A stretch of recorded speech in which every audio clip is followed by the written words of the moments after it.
Ամեն մի պետություն իր պատմության ընթացքում փոփոխական սահմաններ է ունենում։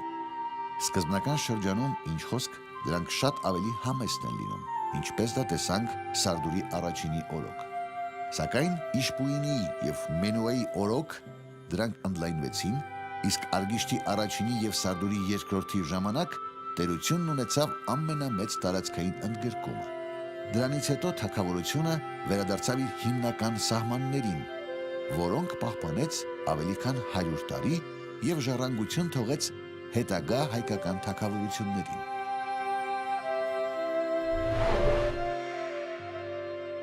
Վանի թագավորության հիմնական այդ տարածքը շատ լավ գծագրվում է Վանի տիրակալների կառուցած ամրոցների և թողած արձանագրությունների քարտեզների համադրմամբ։ Դա ճիշտ այն տարածքն է, որում իրենց պատմությունը կերտեցին հետագայի հայկական թագավորությունները, որն էլ 19-րդ դարում եվրոպացի աշխարհագրագետները իրավացիորեն կոչեցին հայկական լեռնաշխարհ։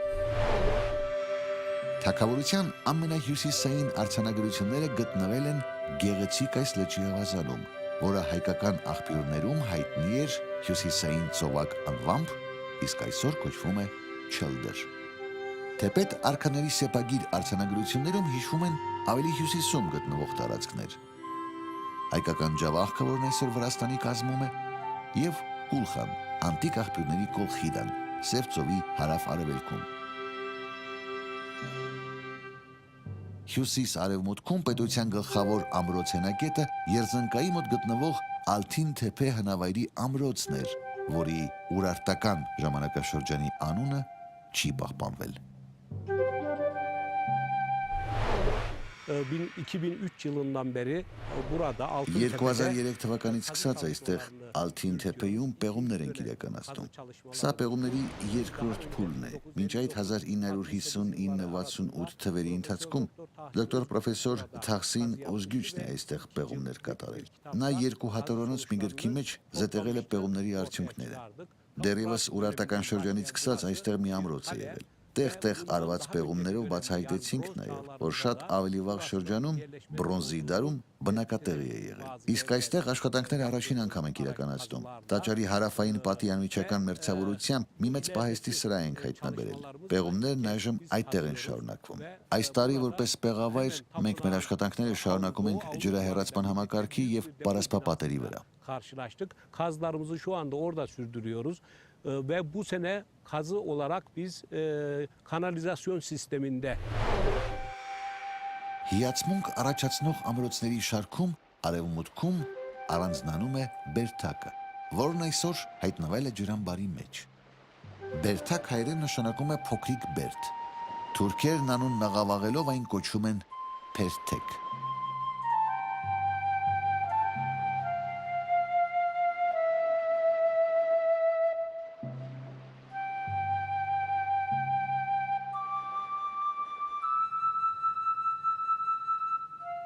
Արացանի գետի վրա բարձրացող Բալուի բերդի մոտ ժայռափոր դռան վրա թողած արձանագրության մեջ Մենուա արքան հիշատակում է տարածքի հնագույն անվանումները՝ Ծուփանի, որ հայկական ծոփած աշխարհն է, և Խուզանա, որ հերոսական Դերսիմ աշխարհի կենտրոնն է, Խոզաթը, որը ավերվեց թուրքերի Դերսիմում 1937-38 թվականներին իրականացրած ցեղասպանության ժամանակ։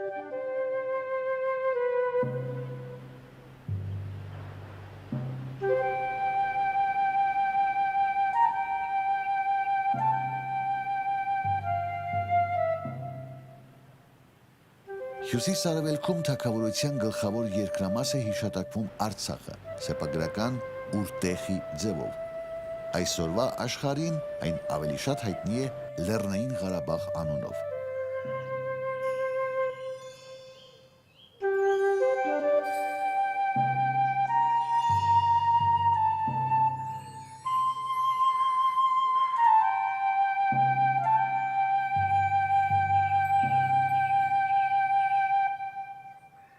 Վանի թագավորության հարավ-արևելյան շրջաններն այսօր գտնվում են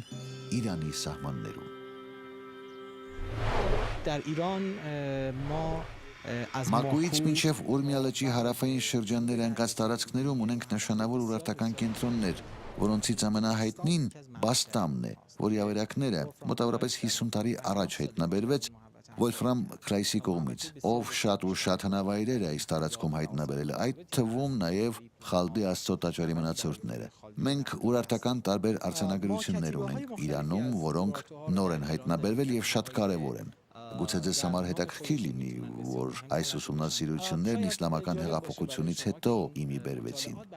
Իրականացրեցինք հնագիտական աշխատանքներ Խոյի եւ Սալմաստի շրջանի որոշ գավառներում եւ արդյունքում ունեցանք 50-ից ավելի հնավայրեր, դամբարաններ եւ այլն, որոնց մի մասը նոր է ի հայտ գալիս։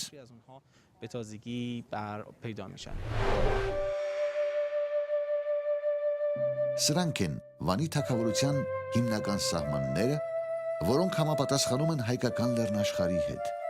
Իսկ տերության քաղաքական ազդեցության եւ հետաքրքրության ոլորտները տարածվել են շատ ավելի մեծ հեռավորության վրա։ Հյուսիսում հասնելով հյուսիսային Կովկաս, հարավում Պարսից ծոց, արևմուտքում փոքր Ասիայի կենտրոն։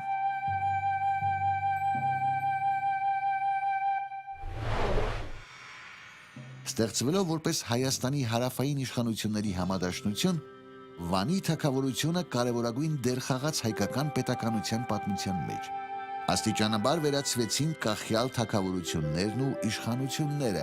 դառնալով պետության վարչական միավորներ։ Ստեղծվեց պետական կայուն ապարատ, կառավարման բազմաստիճան կուռ համակարգով, որի սկզբունքները անընդհատորեն պահպանվեցին ավելի քան 1 հազարամյակ, մինչև մեծ հայքի թագավորության անկումը մեր թվարկության 5-րդ դարում։ Պետության գլուխ կանգնած թագավորի իշխանությունը անսահմանափակ էր եւ ժառանգական, հորից ավագ որդուն։ Նրա ձեռքում էին կենտրոնացված երկրի գերագույն իշխանությունը, գերագույն դատավարությունը, զինված ուժերի գերագույն հրամանատարությունը եւ այլն։ Թագավորը համարվում էր գերագույն աստված Խալդիի ներկայացուցիչը երկրի վրա եւ իր բոլոր գործերը կատարում էր նրա անունից։ Հատուկ հիշատակության է արժանի պետության կարևորագույն միջոցառումներից մեկը՝ թագադրությունը։ Թագավորը պատմելով թե ինչպես ինքը դարձավ արքա, ասում է հետևյալը. երբ նստեցի հորս գահին, Խալդին տվեց ինձ իշխանություն արքայական եւ տեքստերից մեկում կա մի նախադասություն էլ եւ հաստատեց ինձ համար ծառ թագավորության։ Այսինքն այստեղ ենք տեսնում ենք, որ թագավորի իշխանությունը սերտորեն կապվում է ծառի պաշտամունքի հետ, սովորաբար անվանում ենք կենաց ծառ, աշխարհածառ։ Պատահական չէ, որ Վանի թագավորության արվեստում ամենից հաճախ հանդիպող մոտիվը, որը նաև ներկայանում է իբրև զարդանախշ, կենաց ծառն է, որ խնամվում է երկու սրբազան էակների կողմից։ Բարեբախտաբար պահպանվել եւ մեզ է հասել Վանի թագավորության թագադրության ծեսի նկարագրությունը։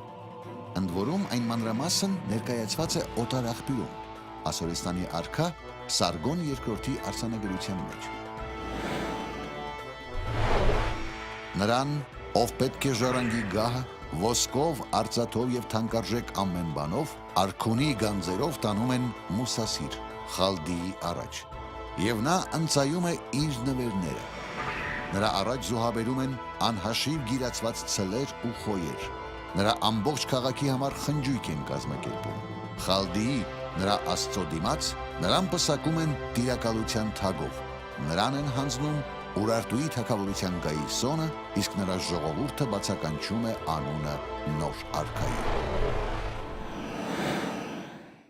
Թագադրվելուց հետո թագավորը, նոր թագավորը իր առաջին գործերն էր անում։ Դրանք էլ հետաքրքիր են։ Առաջին հերթին ինքը ինչ պիտի աներ։ Առաջին հերթին ինքը այգի պիտի տնկեր։ Այսինքն դա խորհրդանշում էր, որ ինքը պիտի հոգա իր երկրի մասին։ Եվ միայն երկրորդը պիտի արշավեր ամենադաժան իր թշնամու դեմ,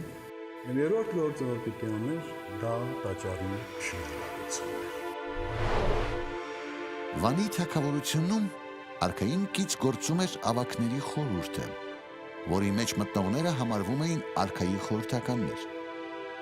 Բարձրագույն խորհրդակցական այս մարմինը Հայաստանում վկայված է դեռևս Արատտայում Քրիստոսից առաջ 28-ից 27-րդ դարերում։ Ավելի ուշ այն ստացավ աշխարհաժողով անվանումը։ Արքայատողմիկ կրտսեր ներկայացուցիչներին կարևոր տեղ էր հատկացվում պետության քաղաքական, տնտեսական, ռազմական եւ կրոնամշակութային կյանքի կառավարման գործում։ Վարչական առումով պետությունը բաժանվում էր խոշոր մարզերի, որոնք կառավարվում էին արքունի կառավարիչների կողմից։ Նվաճված երկրներում իշխանությունը կարող էր թողնվել նախկին թագավորին, որը պարտավորվում էր հարկ վճարել եւ իր զորքով մասնակցել Վանի տիրակալի արշավանքներին։ Արձանագրություններում հիշատակվում են մի շարք գործակալությունների եւ պաշտոնների անվանումներ՝ աշխարհակալ, գավառակալ, սահմանապահ կուսակալ, զորահրամանատար, քրմապետ, արքունի սպասավորներ, դպրապետ, կնքապահ, գանձապահ, հաշվի մարդ, ցանքսի մարդ, ավակ հովիվ, որսապետ, հացթուղ եւ այլն։ Մեծ թիվ էր կազմում պետական համակարգի պաշտոնեությունն ու սպասարկու անձնակազմը։ Օրինակ, Տուշպայի մոտ գտնվող Ռուսախինիլի քաղաքի արքունի պալատը սպասարկող անձնակազմը բաղկացած էր 5507 մարդուց, որոնցից 119 գրագիրներ էին եւ ենթարկվում էին այսպես կոչված հաշվի մարդուն։ Ուշագրավ տեղեկություններ են պահպանվել Վանի թագավորության զինված ուժերի մասին։ Դեռևս Իշպույինիի եւ Մենուեի օրոք սկսվել էին աշխարհազորային զորաջոկատների փոխարինումը արհեստավարժ զինված ուժերով։ Զինված ուժերի կորիզը կազմում էր արքունի մշտական բանակը, որին պատերազմի ժամանակ միանում էին իշխանությունների եւ դաշնակից երկրների զորքերը։ Բանակի գլխավոր հրամանատարն էր արքան։ Պատերազմի ժամանակ նրան օգնում էին առաջին եւ երկրորդ սպարապետերը։ Հիշատակվում են գնդապետեր, հարյուրապետեր, հիսնապետեր եւ տասնապետեր։ Բանակը կազմված էր հետևակից, հեծելազորից եւ մարտակարգերից։ Ուրարտուի մետաղամշակության, մետաղագործության եւ ռազմական փառքի մյուս կարևորագույն հատկանիշը դա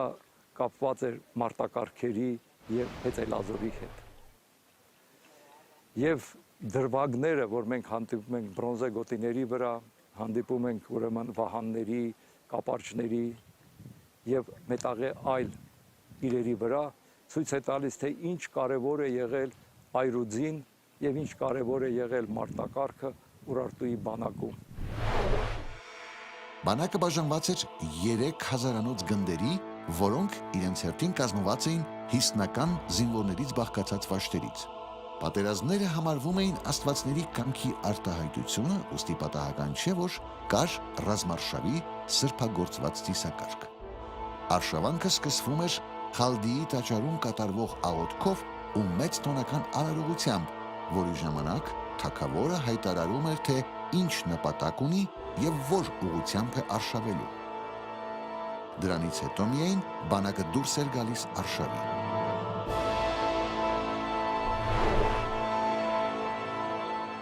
Տերության ամենամեծ ընդարձակման տարիներին Սարդորի երկրորդի օրոք Սարդորյան տարեգրության համաձայն զինված ուժերի ընդհանուր թիվն անցնում էր 350,000-ից։ Հասկանալիորեն այս թվի մեջ ներառված էր նաև նվաճված ու հարկատու երկրների զինված ուժերը, ինչպես օրինակ հետագա Հայաստանում Տիգրան Մեծի բանակը, որի 300,000-ից շուրջ 100,000-ն էր բուն հայկականը։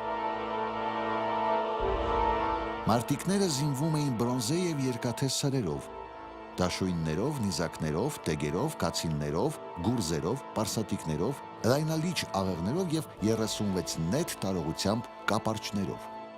Պեղումներից հայտնաբերված նյութերից ակնհայտ է, որ Վանի տերության մարտիկները զրահավորվել են մետաղյա թիթեղներով, ամրապատած լանջապանակներով, բրոնզյա կոնաձև սաղավարտներով եւ բրոնզյա լայնեզր վահաններով։ Հատկանշական է, որ Սարգոն II Քրիստոսից առաջ 714 թվականի արշավանքի ժամանակ միայն Արդինի Մուսասիրի տաճարին Կիձինանոցից ասորեստանցիները թալանեցին 305,000 թուր, 25,000 վահան, 1500 նիզակ եւ այլն։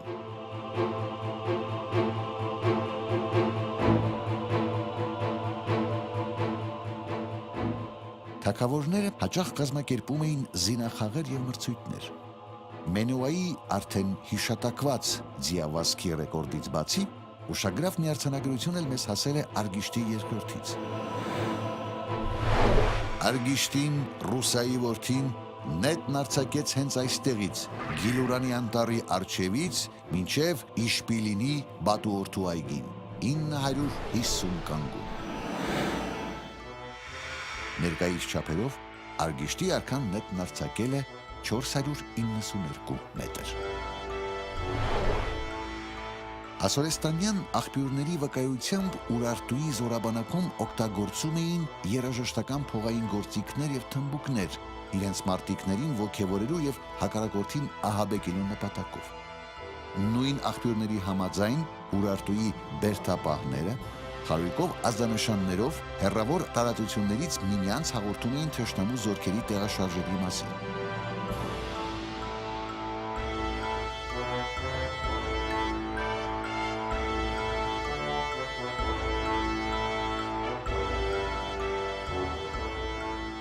Պատերազմը Վանի թագավորության համար նաև ստրուկների ձեռքբերման աղբյուր էր։ Միայն Արգիշտի առաջին եւ Սարդուրի երկրորդ արքաների օրոք նվաճված երկրներից բերվել են 500,000-ից ավելի ռազմագերի ստրուկներ։ Նրանք հիմնականում ներգրավում էին քաղաքների եւ ամրոցների, տաճարների, ջրանցքների ու ճանապարհների կառուցման ու նորոգման աշխատանքներում։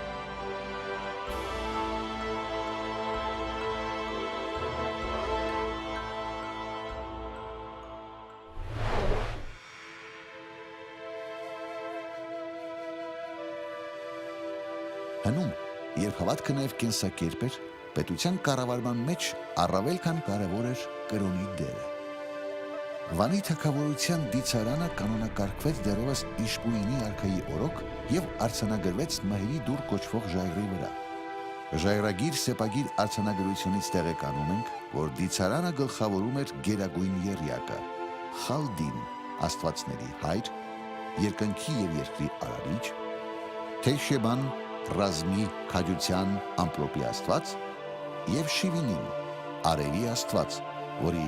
պաշտամունքի գլխավոր կենտրոնը Տուշպա Վան մայրաքաղաքն էր։ Երկրպագում էին նաեւ դաշտերի, լեռների, ծովերի եւ այլ աստվածությունների։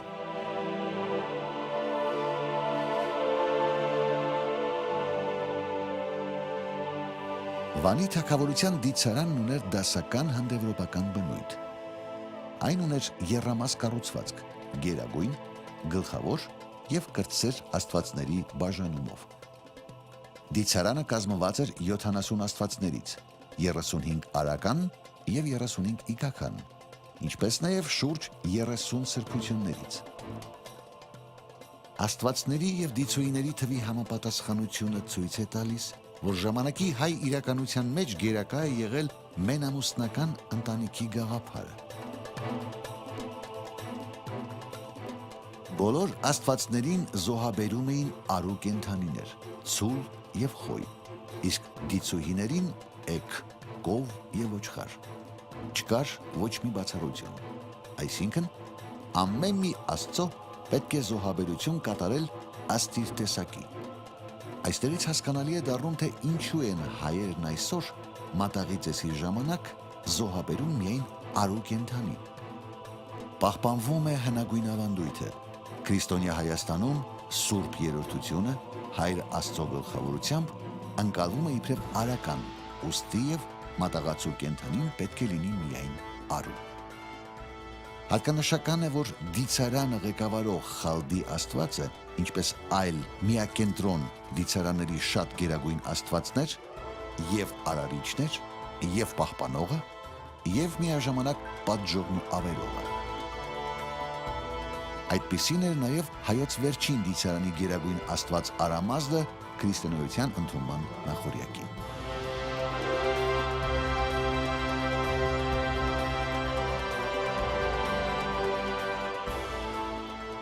Մեզ են հասել կարևոր տեղեկություններ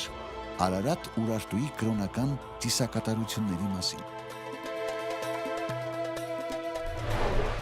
Հատուկ նշանակություն ուներ տարեսկզբի տոնակատարությունը գարնանային օրահավասարին, մարտի 22-ին, որում արտահայտվում էր հավատքն առ այն, թե ինչպես մեկնարկվի տարին, այդպիսի արդյունքներ էլ կստացվեն ողջ տարում։ Տարվա առաջին ամիսը կրում էր Արեգակի անունը։ Արեգակի ամսվա առաջին օրը սահմանվում էին զոհաբերություններ բոլոր աստվածներին, հավատով,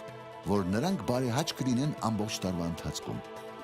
Զոհաբերությունների չափը սահմանված էր հենց մահերի դռան արձանագրության մեջ։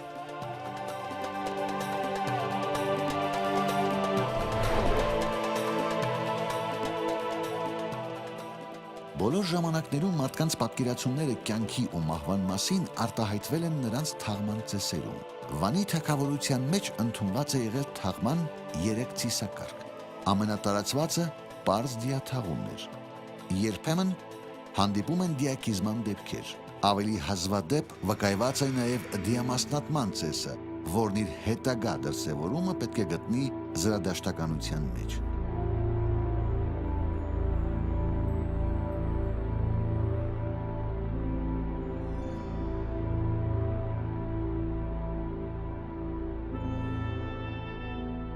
Հատկանշական է, որ Վանի թագավորության դիցարանում հիշատակվում է հատուկ մի աստված, որն անուն չունի, եւ հիշատակվում է մեր եւ անդրաշխարհի հետ կապված իր գործառույթով։ Աստված, որ հոգիներ է տեղափոխում։ Արարատ Ուրարտու թագավորության ներքին կյանքում բավականին մեծ դեր էին խաղում երկրագործական եւ այգեգործական ծեսերը, որոնցում հատկապես ընդգծվում էին խաղողի մշակույթի հետ կապված ծեսերը։ Հնագույն հավատքի հետ էին կապվում նոր կառույցների հիմնադրման ծեսերը, որոնք ևս ուղեկցվում էին զոհաբերություններով։ Երբ հիմնադրվում էր քաղաք կամ ամրոց, կամ ստերյութին նաև սովորական տուն, այդ ամենը նորից ուղեկցվում էր ծիսական արարողություններով եւ զոհաբերություններով, եւ այս առումով հետաքրքիր է Կարմիր բլուրի արձանագրությունը, որտեղ հիշատակություն կա, թե զոհաբերվող կենդանու մարմնի որ մասը